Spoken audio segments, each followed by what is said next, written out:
배가 아니라 반짝이었습니다.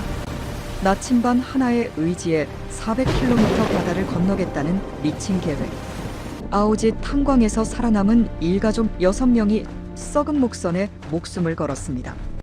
둘째 날 집채만한 파도가 배를 덮쳤고 바닥에선 물이 솟구쳤습니다.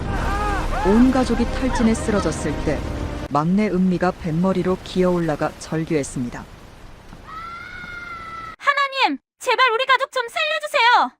침몰 10분 전 기적처럼 구조됐지만 선원이 던진 말은 절망 그 자체였습니다. 이 사람들아! 조류에 밀려서 당신들 지금 북쪽으로 돌아가고 있었어! 살기 위해 떠난 바다 끝에서 마주한 지옥.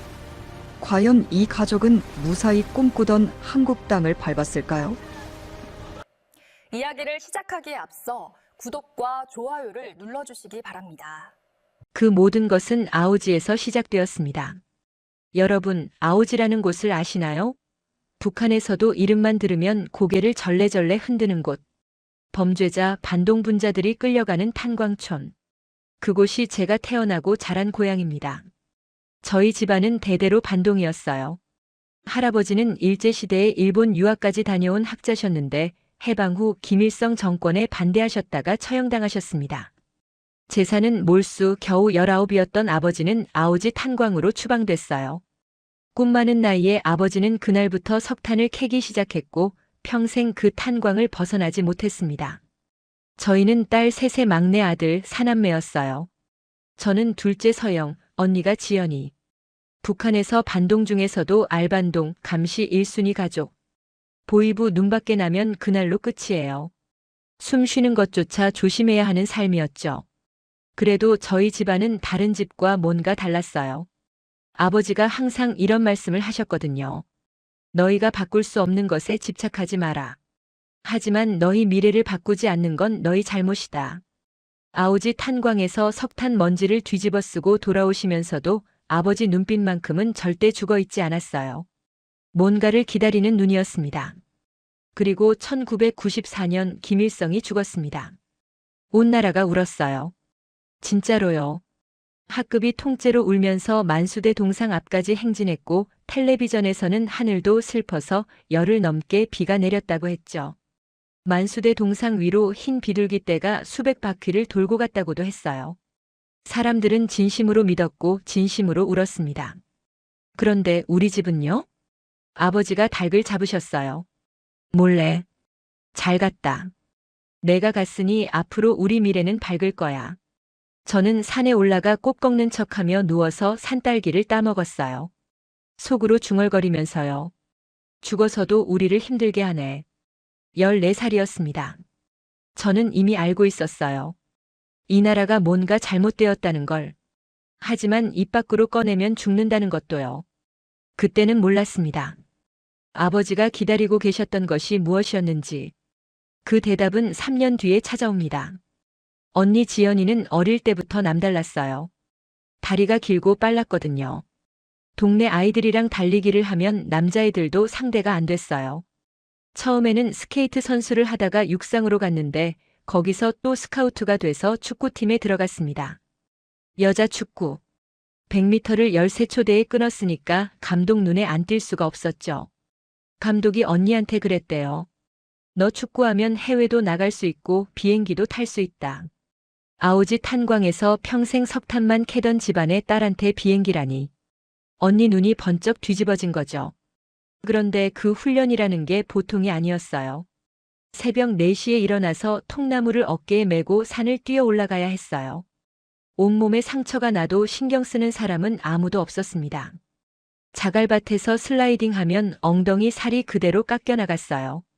어떤 선배는 자기 엉덩이 엽살을 뜯어서 깎인 데다 붙였다니까요. 시합에 들어가면 공을 보는 게 아니라 상대 다리를 봤어요. 다리를 분질러 버리는 게 작전이었으니까. 그런데 언니가 진짜 대단했던 건 따로 있어요. 하루에 죽 같은 거 한 끼를 줬는데 언니는 그것마저 안 먹었어요. 식권을 꼬박꼬박 모아서 쌀로 바꾼 다음 집에 가져왔습니다. 자기는 해골처럼 말라비틀어져 가면서 훈련을 했어요. 간부 자식들은 살이 통통하게 올라서 잘 먹고 운동하는데 우리 언니만 뼈가 드러나 보일 정도였죠. 그 아이들이 먹다 남은 음식을 일부러 바닥에 떨어뜨리면 언니가 나중에 주워 먹었어요. 부끄러운 게 하나도 없었대요. 살려고 먹는 건데 뭐가 부끄럽냐고.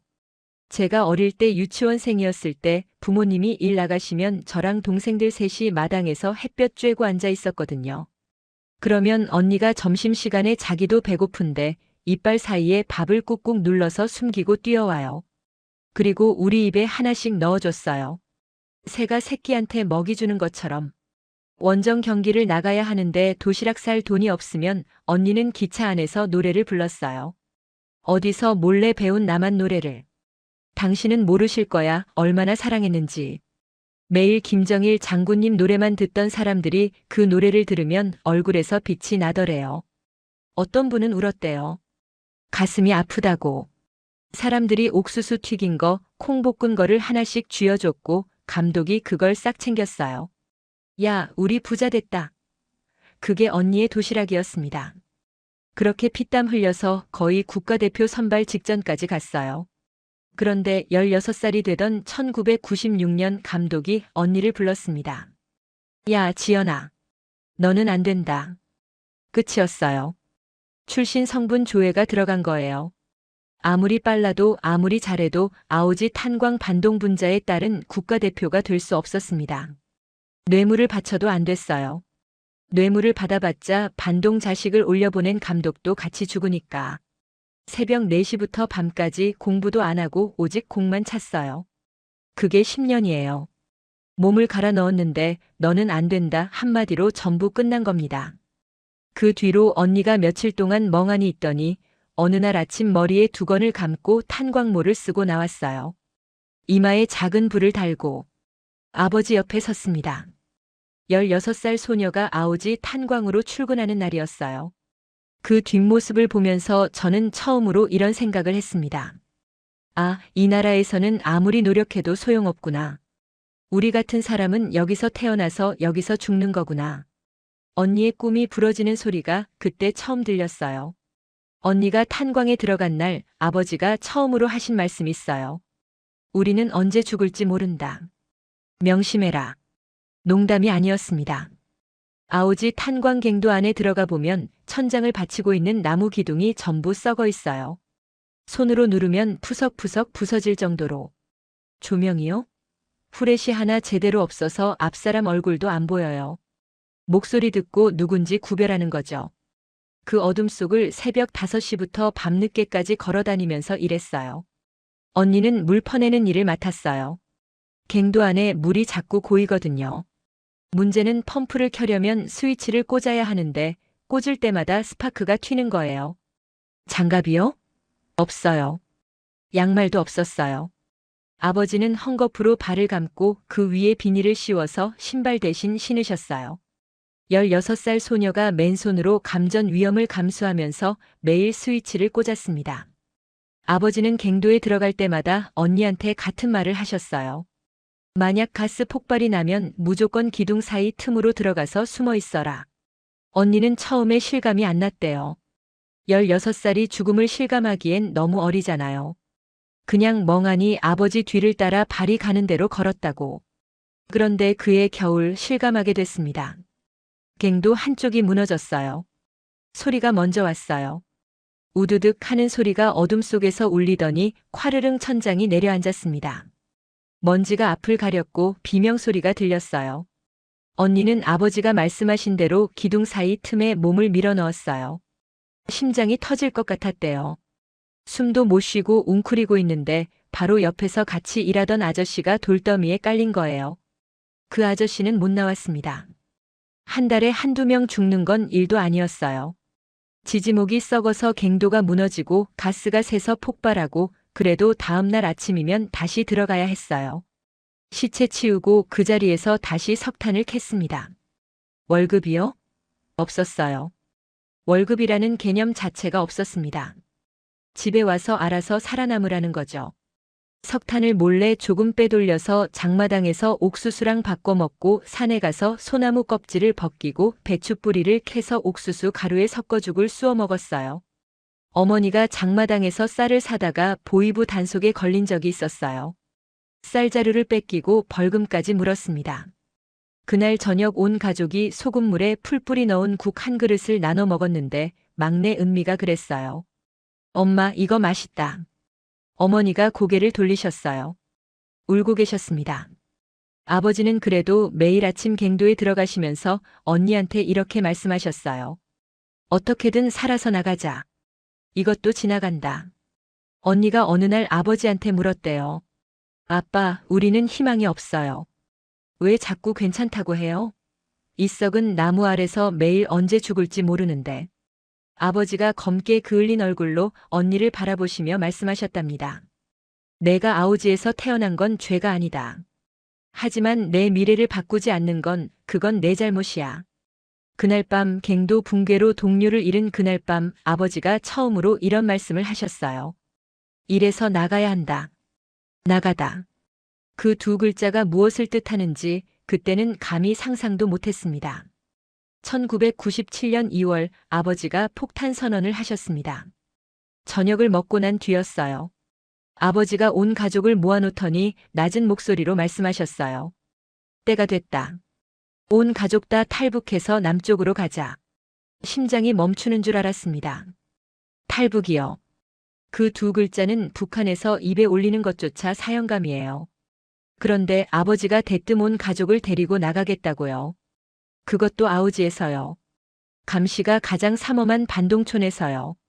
그런데 알고 보니 아버지는 이미 몇 달 전부터 준비하고 계셨어요.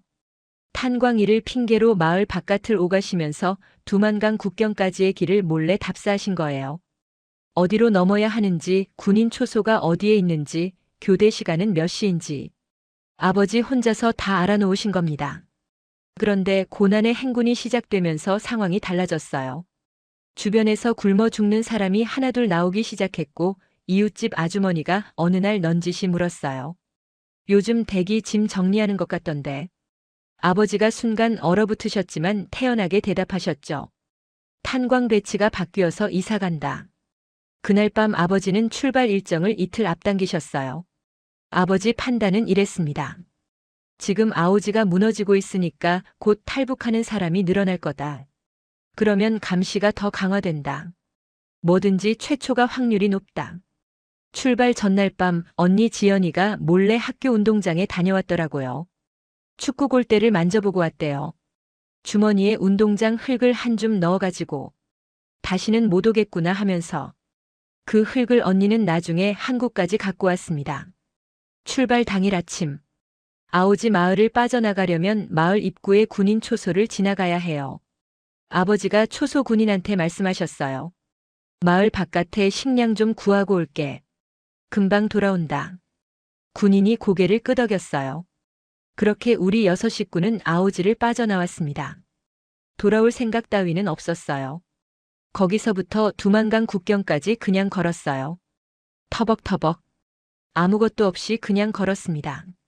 얼마나 걸었는지 모르겠어요. 발이 부르트고 막내 은미가 힘들다고 울었고 어머니가 은미를 업고 걸으셨어요. 두만강이 보였을 때 저는 다리에 힘이 풀렸습니다. 강 건너편이 중국이에요. 자유가 거기 있어요. 그런데 강 이쪽에는 국경수비대가 총을 들고 서 있었어요. 조금이라도 수상한 움직임이 보이면 쏩니다. 경고 같은 건 없어요. 그냥 쏴요. 아버지가 손가락으로 입술을 가리키셨어요. 숨 죽여라. 온 가족이 강가 수풀 속에 몸을 숨기고 엎드렸습니다. 해가 지기를 기다렸어요. 심장 소리가 너무 크게 들려서 이 소리를 군인들이 듣는 건 아닌지 무서웠어요. 은미가 울 것 같은 얼굴을 하고 있었는데 어머니가 은미 입을 손으로 살짝 막으셨어요. 해가 졌어요. 어둠이 깔렸는데도 움직일 수 없었어요. 군인들이 아직 있으니까. 밤 10시, 10시 반, 밤 10시 45분. 군인들이 움직이기 시작했어요. 교대 시간이었습니다. 초소를 비우고 다음 조가 올 때까지의 빈 시간. 아버지가 사전 답사로 알아낸 그 틈. 아버지가 손짓하셨어요. 지금이다. 온 가족이 일어나서 뛰었습니다. 소리를 죽이고 뛰었어요. 두만강 물이 차가웠어요. 2월이었으니까. 발이 얼어붙는 것 같았지만 뒤를 돌아볼 수 없었어요. 뒤를 돌아보면 죽으니까. 어머니가 은미 손을 잡고 아버지가 민수를 업고 언니와 저는 서로 팔을 잡고 건넜어요. 물이 허리까지 찼습니다. 숨이 끊어질 것 같았어요. 강 건너편 두 개 올라섰을 때 아무도 말을 못했어요. 숨만 헐떡거렸습니다. 아버지가 고개를 돌려 북쪽을 바라보셨어요. 아오지가 있는 쪽, 30년 넘게 석탄을 캐던 그 탄광이 있는 쪽. 아무 말씀도 안 하셨어요. 그냥 바라보시다가 고개를 돌리고 걷기 시작하셨습니다. 1997년 2월. 아오지 탄광 역사상 최초의 일가족 탈북이었습니다. 그런데 여러분, 강을 건넌 게 끝이 아니었어요. 솔직히 말씀드리면 진짜 지옥은 이제부터였습니다. 두만강을 건너고 나서 우리는 그냥 걸었습니다. 어디로 가야 하는지도 모르고 무작정. 얼마나 걸었을까? 갑자기 저 멀리서 트럭 한 대가 오는 거예요. 온 가족이 얼어붙었어요. 여기서 잡히면 바로 북송이에요. 북송되면 죽습니다. 트럭이 우리 앞에 딱 멈추더니 창문이 스르륵 내려왔어요. 조선에서 왔습니까? 한국말이었어요. 조선족 분이셨습니다. 올라타라고 하셨어요. 선택의 여지가 없었어요. 이 사람이 공안에 신고할 수도 있었지만 2월 한겨울에 아이 넷을 데리고 벌판에 서 있을 수는 없으니까. 트럭에 올라탔는데 차 안에 앉아있던 조선족 분들이 사탕을 주시는 거예요. 사탕이요. 김정일 장군님도 못 주는 사탕을 처음 보는 사람들이 그냥 줍니다. 그런데 더 큰 문제가 있었어요. 차를 난생 처음 타보는 거예요. 사탕을 먹고 싶은데 멀미가 나서 온 가족이 울렁울렁. 그래도 사탕은 입에 넣었어요. 그분이 우리를 자기 집에 데려가 주셨어요. 나중에 알고 보니 동네에서 제일 못 사는 집이었는데 우리 눈에는 우주에서 온 집 같았어요. 현관에 들어섰는데 반짝반짝한 하얀 통이 바닥에 놓여 있는 거예요. 변기통이었어요. 양변기를 난생 처음 본 겁니다. 물이 너무 맑아서 우리가 뭘 했겠어요? 빨래를 했어요. 옷을 갖다 놓고 빨았습니다. 그리고 옆에 버튼을 누르니까 물이 쫙 내려가요. 또 누르면 또 나와요. 세상에. 이게 이렇게 행복한 거예요. 온 가족이 변기 앞에서 세수도 하고 발도 씻고 난리를 쳤어요. 아주머님이 밖에서 빵이랑 귤을 사왔어요. 겨울에 귤이요. 그리고 콜라라는 걸 줬는데 한 모금 마시는 순간 온 가족이 동시에 으악 비명을 질렀어요. 혓바닥이 폭발하는 것 같았거든요. 태어나서 탄산을 처음 마셔보니까 몸이 거부 반응을 일으킨 거예요. 이거 독약 아니야? 독약 아니겠지? 무섭지만 맛있어서 또 마시고 또 으악하고. 지금 생각하면 웃기지만 그때는 진지했어요. 그런데 밥을 먹고 밖에 나왔다가 진짜 충격을 받았습니다. 쓰레기통에 쌀밥이랑 돼지고기가 버려져 있었어요. 우리가 아까 먹은 거랑 똑같은 음식이. 처음엔 남은 거 치운 건가 했는데 아니에요. 개밥이었습니다. 사람도 못 먹는 쌀밥에 돼지고기를 개한테 준 거예요. 언니가 그 개를 딱 때렸어요.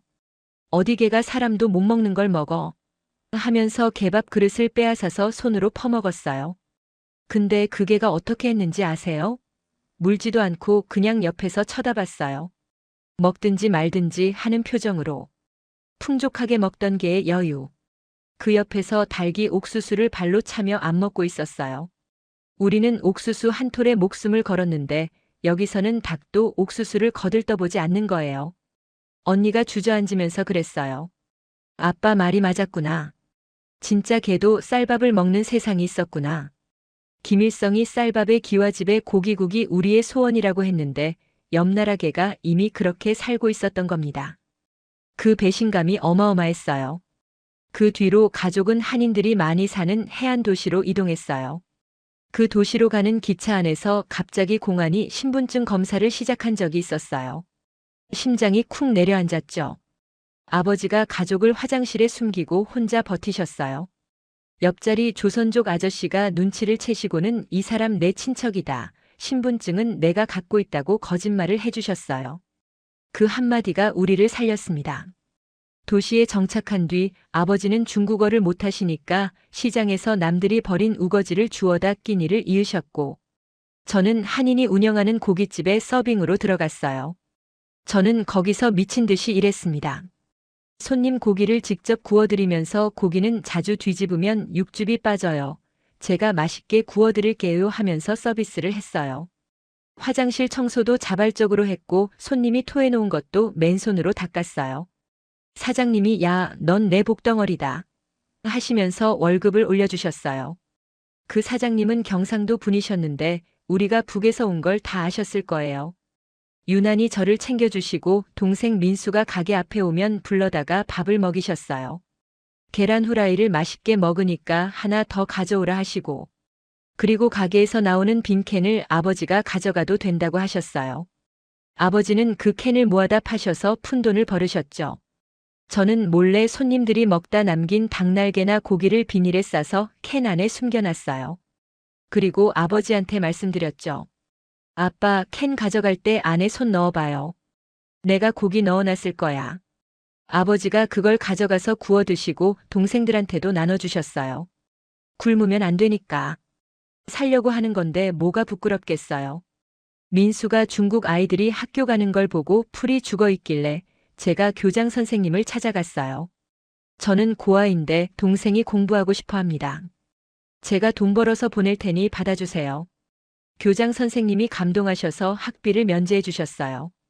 기숙사비만 내라고. 그래서 민수를 2년 동안 학교에 보냈습니다. 학교 쉬는 날이면 민수가 가게 앞에 와서 앉아 있었어요. 누나 언제 와? 하면서. 팁이 쌓이고 월급이 올라가면서 저는 처음으로 이런 생각을 했어요. 여기서 이렇게 살아도 되겠다. 한국 안 가도 되겠다. 첫 월급을 받던 날 부모님께 달려가다가 소매치기를 당했어요. 한 달 굶으며 번 돈을 한순간에 잃고 골목에서 2시간을 울었습니다. 다음 날 사장님께 사정을 말씀드리고 선불로 다시 시작했어요. 울고 있을 시간이 없으니까. 그래도 행복했어요. 내가 일한 만큼 돈을 받는 세상. 그 돈으로 가족을 먹여 살릴 수 있는 세상. 이대로 충분하다고 생각했습니다. 그런데 아버지는 다른 생각을 하고 계셨어요. 아버지의 최종 목적지는 처음부터 한국이었습니다. 그리고 아버지가 세운 계획은 상상을 초월하는 것이었어요. 아버지의 계획은 이랬습니다. 배를 사서 바다를 건너 한국으로 간다. 처음 들었을 때 미친 소리인 줄 알았어요. 중국에서 한국까지 바다로 400km예요. 서울에서 부산 거리를 배로 건너겠다고요. 그런데 아버지는 진지하셨어요. 가족이 중국에서 모은 푼돈으로 작은 고깃배를 한 척 샀습니다. 여러분이 상상하시는 그런 배가 아니에요. 나룻배에 모터 하나 달아놓은 수준. 키라고 할 것도 없이 막대기 하나에 널빤지 붙여서 이쪽으로 돌리면 이쪽, 저쪽으로 돌리면 저쪽으로 가는 거예요. 거기에 나침반 하나. 그게 장비의 전부였습니다. 아버지가 나침반을 들고 말씀하셨어요. 하루만 달리면 된다. 출발 날 아침 온 가족이 항구 근처에 숨어 있다가 사람들 눈을 피해 배에 올라탔어요. 출발 전에 아버지가 방수 비닐에 가족 사진 한 장과 메모를 넣어 언니 지연이 옷 안쪽에 꿰매 주셨어요. 만약 무슨 일이 생기면 이것만 있으면 누군가 너를 찾아줄 수 있다. 그 말이 유언이 될 뻔했습니다. 모터를 걸고 바다로 나갔어요.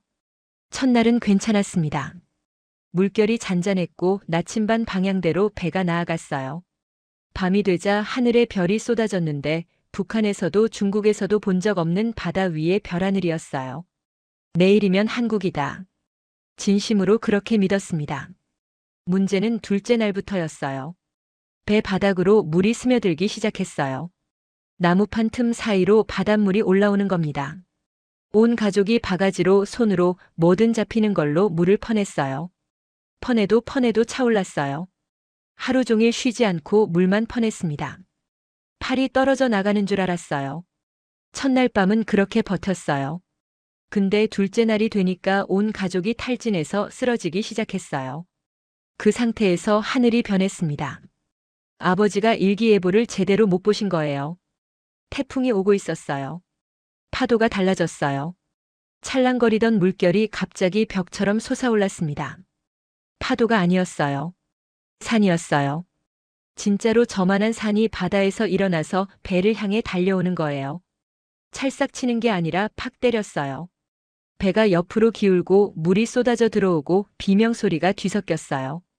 더 이상 물을 퍼낼 수가 없었어요. 아버지도 쓰러지셨어요. 어머니도 움직이지 못하셨어요. 다들 바닥에 널브러져서 죽은 것처럼 누워 있었습니다.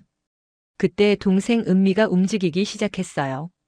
은미가 기어서 뱃머리로 올라갔어요. 산 같은 파도가 내리치는 뱃머리 꼭대기에 올라가더니 하늘을 향해 소리쳤습니다. 하나님, 살려주세요. 15살 소녀가 망망대해 한가운데서 파도에 휩쓸릴 수 있는 뱃머리 위에서 하늘을 향해 울부짖고 있었어요. 저는 그 모습을 보면서 아무 생각이 안 들었어요. 그냥 죽음을 받아들였습니다. 너무 힘들어서 죽는 게 편하겠다고 생각했어요. 하늘을 바라보는데 그냥 눈물이 흘렀어요. 신은 우리를 버렸다. 우리가 도대체 뭘 잘못했다고. 눈을 뜨니까 아오지고 태어나서부터 반동이라 손가락질 받으며 살고 목숨 걸고 나왔더니 이번에는 바다 한가운데서 죽게 생겼어. 땅에서 그냥 죽여야지 왜 바다까지 끌고 와서 이러는 거야. 그때 저는 진심으로 신이 미웠어요. 탈진한 지연이가 갑자기 환각을 보기 시작했어요. 벌떡 일어나더니 아빠, 저기 불빛이 보여요. 인천이에요. 소리쳤어요. 아무것도 없었어요. 캄캄한 바다뿐이었어요. 근데 그 외침에 가족이 마지막 힘을 짜냈어요. 보이지 않는 인천을 믿고 다시 물을 퍼내기 시작했어요. 팔이 안 올라가는데 이를 악물고 퍼냈어요. 그리고 30분 뒤, 진짜로 불빛이 보였습니다. 거대한 배 한 척이 우리를 향해 오고 있었어요. 어선이었습니다. 그 배에서 구명줄을 던졌어요. 우리가 잡을 힘도 없으니까 선원들이 바다로 뛰어내려서 우리를 줄에 감아 끌어올렸어요. 갑판 위에 올라서서 뒤를 돌아봤어요. 우리가 타고 온 그 나룻배가 10분도 안 돼서 소리 없이 물속으로 가라앉고 있었어요. 말도 없이 그냥 스르륵 들어갔어요. 10분만 늦었으면 온 가족이 바다 밑에 있었습니다. 구해준 배는 태풍을 피해 대련항으로 돌아가던 중국 어선이었어요. 우리 소리를 듣고 와준 겁니다. 그런데 여러분, 대련이 어디냐고요? 중국이에요. 우리는 인천으로 가고 있는 줄 알았는데 조류에 밀려서 완전히 반대 방향으로 가고 있었던 거예요. 나침반 방향만 맞추면 되는 줄 알았지만 바닷물이 배를 돌려놓은 겁니다. 그대로 갔으면 인천이 아니라 북한으로 돌아가고 있었을 거예요. 다시 중국이었습니다. 바다 위에서 죽다 살아난 뒤로 한국이라는 말은 아무도 꺼내지 못했어요. 엄두가 안 나는 거예요. 한번 그런 걸 겪으면 몸이 먼저 거부합니다. 가족은 결정했어요. 일단 중국에서 더 버티자. 돈을 벌면서 다른 방법을 찾자. 가족이 흩어졌어요. 어린 동생 둘은 부모님과 함께, 언니 지연이와 저는 따로 돈을 벌기로. 그렇게 또다시 하루하루를 이어가던 어느 날 전화가 한 통 왔어요. 부모님이었습니다. 아버지 목소리가 이상했어요. 평소와 달랐어요. 이번 달 생활비 좀 미리 보내줄 수 있겠니? 별것 아닌 것 같은 그 한마디. 전화를 끊고 나서 왠지 기분이 싸해졌어요. 뭔가 잘못되고 있다는 느낌. 며칠 뒤 부모님 집에 갔습니다. 집이 텅 비어 있었어요. 가구도 살림도 사람도 없었어요. 딱 쪽지 하나만 남아 있었습니다. 한국에 가서 정착하고 널 다시 찾으러 올게. 차비가 모자라서 너를 두고 간다. 미안하다. 차비가 모자라서 나를 두고 간다. 그 쪽지를 읽는 순간 삶의 의미가 사라졌어요. 내가 왜 돈을 벌었겠어요? 내가 못 쓰고 부모님 드리려고 번 거잖아요. 부모님이 있다는 것 하나만으로 버틸 수 있었는데 그게 없어지니까 와르르 무너지더라고요. 밑에 내려가서 중국 50도짜리 독한 술을 들이켰어요. 18살에 처음 마신 술이었어요. 목구멍이 타들어가는 것 같았는데 그때 처음 알았어요. 정말 슬프면 눈물도 안 나온다는 걸. 얼굴이 까맣게 질리고 숨 쉬는 것 자체가 아팠어요. 가슴이 찢어지는 게 이런 거구나. 처음 느꼈습니다. 그렇게 일주일을 폐인처럼 살았어요. 그런데 전화가 또 한 통 왔어요. 아버지였습니다. 미안하다. 미얀마 국경을 넘다가 군인한테 잡혔어. 돈을 다 뺏겼다. 미안한데 내가 와서 우리 좀 구해주면 안 되겠니? 멍했어요. 그런데 이상하게 그 전화를 받는 순간 행복했어요. 아, 나는 다시 이 가족한테 쓸모 있는 인간이 됐구나. 분노는 녹아버렸어요. 가족을 만날 수 있다는 것만으로 충분했어요. 그리고 이렇게 생각했어요. 차비가 모자라면 당연히 내가 남아야지. 동생을 두고 갔으면 내 마음이 편했겠어? 차라리 내가 감당하는 게 낫지. 부모님은 용서한 지 오래였습니다. 쌀을 씻어서 볶고 콩을 볶아서 짐을 쌌어요. 산속을 걸어야 하니까 물만 부으면 밥이 되게. 언니를 데리고 나오는 것부터가 전쟁이었어요. 찾아가서 말했죠. 언니, 우리 가족 구하러 가야 해. 같이 가자. 안 간대요. 배에서 죽다 살았잖아요. 지금 먹고 살만한데 왜 또 죽으러 가느냐고. 한참을 싸웠어요. 설득이 안 되길래 제가 한마디 날렸습니다. 내일 아침 8시까지 안 나오면 공안에 전화해서 여기 탈북민 산다고 신고할 거야. 미친 소리죠. 근데 진심이었어요. 언니를 두고 가면 평생 후회할 것 같았거든요. 다음 날 아침 언니가 나오긴 나왔어요. 근데 모습이요. 곰인형이랑 토끼 인형을 잔뜩 안고 10cm 유리구두를 신고 서 있는 거예요. 배낭 안에 인형이 20개는 들어있었어요. 언니 먹을 걸 챙겨야지 인형은 왜 가져와? 얘들은 내 친구야. 내 가족이란 말이야. 19살. 평생 아무도 관심을 안 줬던 언니한테 그 인형들이 유일한 가족이었던 거예요. 화가 나면서도 가슴이 아팠어요. 기차역으로 갔는데 기차가 떠났어요. 터미널로 갔는데 버스도 떠났어요. 언니가 느릿느릿 걸으면서 일부러 시간을 끈 거예요. 가기 싫으니까. 택시를 잡아서 버스를 추격했어요. 택시비 2배 줄 테니까 저 버스 따라잡아. 간신히 태웠습니다. 버스 안에서 언니가 제가 볶아놓은 쌀을 꺼내서 마른 채로 인형한테 먹이는 신용을 하면서 자기도 우적우적 먹는 거예요. 너도 먹을래? 하면서 인형한테 말을 걸어요. 제가 물 없이 먹으면 배 안에서 불어서 죽어 했더니 안 듣고 계속 먹었어요. 결국 배가 아파서 고속도로 한가운데서 난리가 났죠. 정신이 나가겠더라고요. 근데 버릴 수 없잖아요. 내 언니인데. 우여곡절 끝에 중국 남쪽 변방까지 내려가서 가족을 찾았어요. 기적이었어요. 아버지가 화장실을 쓸어 왔다가 중국 모텔 직원한테 너네 찾는 애들 왔다는 말을 들은 거예요. 그렇게 다시 만났습니다. 이제 중국에서 미얀마로, 미얀마에서 태국으로, 태국에서 한국으로. 그 길을 가야 했어요. 오토바이 라이더들 도움으로 미얀마 국경을 넘었어요. 돈을 주면 국경 새끼를 안내해주는 사람들이에요. 30분 만에 넘었습니다.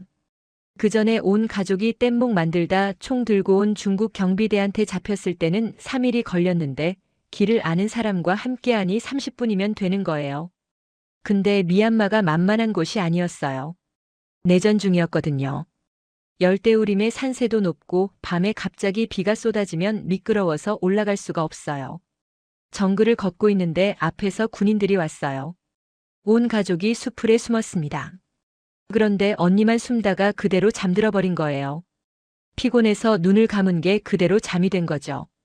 군인들이 가족을 발견했어요. 총을 들이대고 포위했습니다. 은미가 그 순간 폭발했어요. 총구를 손으로 움켜잡더니 눈이 뒤집어지면서 소리쳤어요. 쏴라. 죽여라. 제가 뭘 잘못했습니까? 왜 이렇게 살아야 됩니까? 15살이 한계에 도달한 거예요. 아버지가 은미 뺨을 때리셨어요. 정신 차려.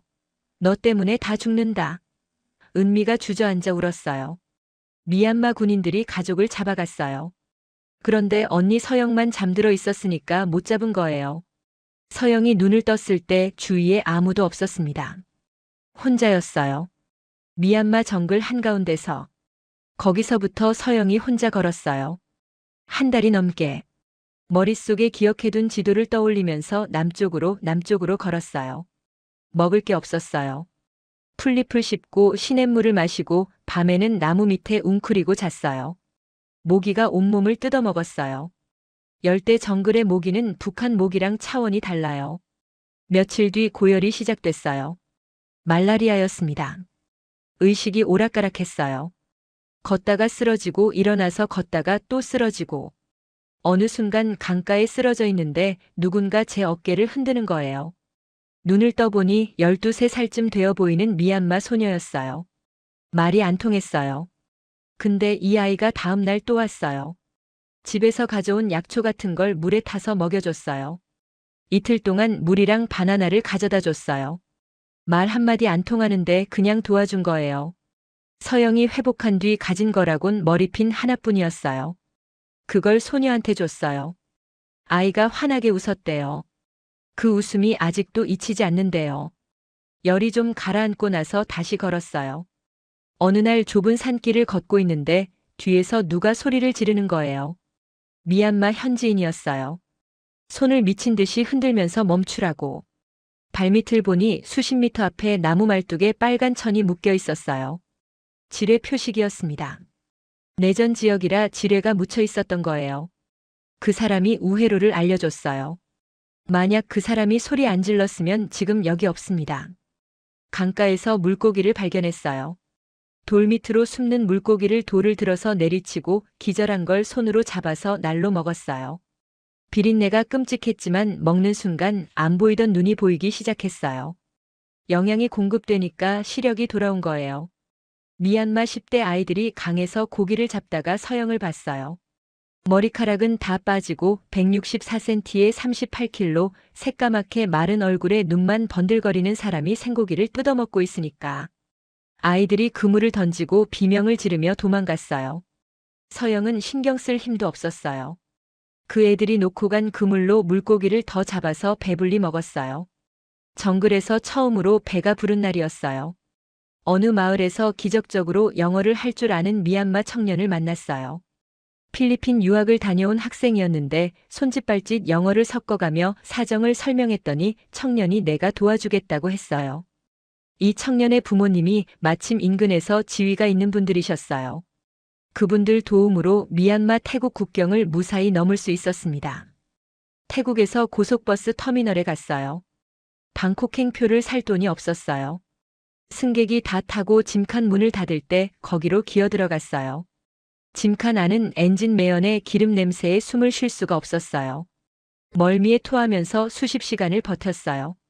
중간에 검문소를 여러 번 지났는데 짐칸은 검사를 안 해요. 그래서 살았습니다. 방콕에 도착했어요. 짐칸 문이 열리고 서영이 기어 나왔는데 사람들이 비명을 질렀어요. 짐 사이에서 해골 같은 게 나왔으니까. 택시를 잡았어요. 아는 영어라곤 한마디뿐이었어요. 코리안 엠바시. 택시 기사가 못 알아들어서 엉뚱한 쇼핑몰에 내려줬어요. 할머니 행색으로 쇼핑몰을 헤매다가 한국어 간판을 발견했어요. 한국 관광객을 붙잡고 대사관 위치를 물어서 겨우겨우 도착했어요. 대사관에 들어갔더니 직원이 다가오면서 이렇게 말했어요. 할머니, 된장찌개 드실래요? 할머니요. 18살인데 할머니로 보인 거예요. 화장실 거울을 봤어요. 머리카락은 다 빠지고 피부는 가죽처럼 늘어지고 키 164에 38kg. 할머니가 맞았어요. 서영이 대사관 직원에게 지도를 달라고 했어요. 가족이 잡힌 위치에 동그라미를 쳤어요. 직원이 놀라면서 즉시 미얀마 대사관에 연락했습니다. 가족은 미얀마에서 먼저 한국으로 보내졌어요. 위험하니까. 서영은 태국에서 난민 신청을 하고 7개월을 더 기다렸어요. 혼자서. 가족을 구하고 정글을 걷고 짐칸에 숨고 대사관까지 찾아간 18살 소녀. 가족은 나중에 이렇게 말했대요. 우리 서영이니까 됐지. 걔는 어디서든 살아남아. 그 말이 맞았어요. 하지만 살아남는 데는 대가가 있었습니다. 서영의 몸과 마음에는 정글의 상처가 깊이 남아 있었어요. 2001년 9월 서영이 인천공항에 내렸습니다. 가족은 그해 2월에 먼저 들어와 있었어요. 서영만 태국에서 7개월을 더 기다린 뒤 마지막으로 온 거예요. 비행기에서 내려 공항 건물로 들어서는 순간 숨이 멎었어요. 반짝거리는 유리 천장, 에스컬레이터, 면세점, 커피 냄새. 이게 현실인가 싶었어요. 서영이 처음 든 생각은 이거였대요. 우주기지 같다. 아오지 탄광에서 썩은 기둥 아래를 기어다니던 사람한테 인천공항은 다른 행성이었어요. 그리고 그 순간 결심했어요. 나는 이제 신분이 주어지면 절대로 내 고향을 속이지 않겠다.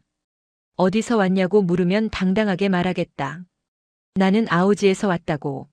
하나원에서 정착 교육을 받았어요. 처음으로 된장찌개를 배불리 먹었는데 너무 빨리 먹어서 체해가지고 병원에 실려갔어요. 의사 선생님이 천천히 드세요 하니까 서영이 이렇게 대답했대요. 이게 사라질까봐 빨리 먹었어요. 의사 선생님이 말을 잊지 못하셨어요. ATM에서 돈을 찾는 것도 사건이었어요. 북한에서는 은행에 예금만 되지 출금이 안 되거든요. 내 돈인데 국가가 가져가는 거예요. 그러니까 한국에서 ATM 버튼을 누르면 진짜 내 돈이 나올까 반신반의했어요. 버튼을 눌렀더니 다다다닥 돈이 나오는 거예요. 세상에. 너무 신기해서 넣었다 뺐다를 10번은 반복했어요. 수수료가 1,300원씩 빠져나가는 줄도 모르고. 근데 그 아깝다는 생각보다 누를 때마다 돈이 진짜 나온다는 그 행복이 더 컸어요. 하나원 교육에서 비밀번호는 절대 남한테 말하지 마세요라고 배웠거든요. 근데 ATM 화면에 비밀번호를 입력하세요라고 뜨잖아요. 탈북민들이 말하지 말라 했는데 왜 자꾸 물어봐? 하면서 도망간 사람도 있었어요. 기계 안에 사람이 있는 줄 알고. 웃기죠? 근데 그때는 진짜였어요. 원시에서 미래로 타임머신을 탄 거예요. 24시간 편의점이 있다는 것도 충격이었고 마트에 물건이 넘쳐나는 것도 충격이었어요. 인터넷으로 세상 모든 정보를 볼 수 있다는 것도.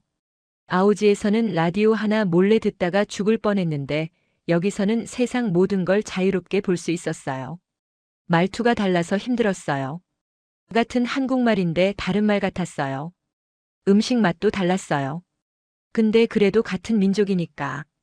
사투리가 달라도 마음은 통했어요.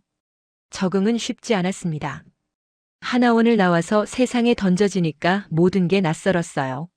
서류 쓰는 법도 몰랐고 버스 타는 법도 몰랐고 사람들이 왜 저렇게 빠르게 걷는지도 이해가 안 됐어요. 한국 사람들은 밥을 남기더라고요. 식당에서 반찬을 남기는 걸 볼 때마다 가슴이 먹먹했어요. 아오지에서 소나무 껍질로 죽을 쑤어 먹던 게 떠올라서 집에 들어가는 날 가족이 다 나와서 반겨줄 줄 알았어요. 7개월을 혼자 버틴 사람이 드디어 오는 건데. 근데 문을 열었더니 아무도 없었어요. 다들 놀러 나갔대요. 자본주의에 물이 들어서. 아버지만 집에 계셨어요. 서영을 보시더니 이렇게 말씀하셨어요. 우리 집 영웅이 돌아왔다. 그 한마디에 7개월간 참았던 눈물이 터졌어요. 아버지가 아니었으면 이 가족은 아무도 여기 없었어요. 아오지 탄광에서 30년을 버티면서 탈북을 준비하신 것도 두만강 교대 시간을 알아낸 것도 나침반 하나 들고 바다에 뛰어든 것도 전부 아버지였어요. 그리고 매일 아침 갱도에 들어가면서 살아서 나가자를 말씀하셨던 것도 아버지가 항상 하시던 말씀이 있어요. 너의 인생을 비극으로 만들지 마라. 그건 너의 선택이다. 항상 재밌게 너의 인생을 재밌게 승화시켜라. 서영은 그 말대로 살았어요. 한국에서 다시 시작해서 해외로 나가서 작은 식당부터 시작해서 사업을 키웠어요. 아오지 탄광에서 석탄 먼지를 뒤집어 쓰던 소녀가 개밥 그릇을 빼앗아 먹던 소녀가 정글에서 생고기를 뜯어 먹던 소녀가 맨손으로 사업가가 됐어요. 사람들이 불렀어요. 아오지의 괴물이라고. 다시 태어나도 아버지 딸로 태어나고 싶다고 서영은 말해요. 그런데 아버지는 한 가지를 바꿀 수 없었어요. 30년간 석탄 가루를 마신 폐. 진폐증이었습니다. 폐가 까맣게 굳어가는 병. 치료할 수 없는 병이에요. 2017년 1월 아버지가 서영을 보러 해외까지 직접 날아오셨어요. 나는 죽기 전에 서영이를 보고 죽겠다 하시면서 서영 집에서 20일을 함께 보내셨어요. 아버지가 돌아가시기 하루 전이었어요. 서영이 울면서 말했어요. 아빠 가지 마. 좀 더 살았으면 좋겠어. 아버지가 서영 손을 잡으셨어요. 검게 그을린 석탄 가루가 영영 빠지지 않는 그 손으로. 슬퍼하지 마. 여행 잘하고 간다. 서영이 더 크게 울었어요. 원래 인생이란 건 새 생명이 태어나면 자리를 내주는 게 미덕인데 나는 여행 잘하고 간다. 울지 마라. 꽃다운 인생이 꽃다운 고개를 넘어가는데 왜 우냐? 그리고 말씀하셨어요. 동생들과 언니와 엄마를 부탁한다. 그날 밤 아버지가 돌아가셨습니다. 아버지가 마지막으로 서영이랑 동네 공원을 산책하셨대요. 느릿느릿 걸으시면서 공원 나무를 올려다보시더니 이렇게 말씀하셨어요. 여기 나무는 안 썩었네. 기둥이 튼튼해. 아오지 갱도의 썩은 기둥. 언제 무너질지 몰라 매일 유언처럼 숨어라를 말씀하셨던 그 기둥. 자유 세상의 나무는 튼튼했어요. 서영은 그때 웃었대요. 아버지도 웃으셨대요. 그게 마지막 웃음이었어요. 아버지가 돌아가신 뒤로 서영은 그 공원에 갈 때마다 울어요. 나무를 올려다보면 아버지가 보인대요. 검게 그을린 얼굴로 석탄 가루가 영영 빠지지 않는 손으로 딸의 손을 잡던 아버지가 19살의 아오지 탄광으로 끌려가서 30년을 석탄을 캐고 목숨을 걸고 가족을 이끌고 두만강을 건넜던 사람. 매일 아침 썩은 기둥 아래로 들어가면서 딸한테 살아서 나가자고 말했던 사람. 나침반 하나 들고 바다에 뛰어들었던 사람. 서영한테 물어봤어요. 아버지 생각하면 언제 가장 가슴이 아프냐고. 아오지 탄광에서 같이 일할 때래요. 매일 아침 어두운 갱도에 들어가면서 언니를 돌아보시며 말씀하셨대요. 어떻게든 살아서 나가자. 그리고 검은 어둠 속에서 수시로 언니를 확인하셨대요. 살아있지? 하고. 그 좋은 세상을 좀 더 보여드리고 싶었는데 그걸 못해드린 게 평생 미안하대요. 여러분, 아오지 탄광에서 태어나 반동이라 불리며 살았던 한 가족이 두만강을 건너고 바다에서 죽다 살아나고 정글을 혼자 걸어서 대한민국까지 온 이야기. 아버지가 말씀하셨어요. 너희가 바꿀 수 없는 것에 집착하지 마라. 하지만 너희 미래를 바꾸지 않는 건 너희 잘못이다. 지금도 북녘 어딘가에서 누군가의 아버지가 썩은 기둥 아래서 석탄을 캐고 있을 거예요. 누군가의 언니가 꿈을 빼앗기고 있을 거예요. 누군가의 동생이 배고픔에 울고 있을 거예요. 같은 하늘 아래 같은 말을 쓰는 사람들이 언젠가 그들도 꽃다운 고개를 넘을 수 있기를. 그날이 올 때까지 우리는 기억해야 합니다. 잊지 않는 것, 그것이 우리가 할 수 있는 최소한의 일이니까요.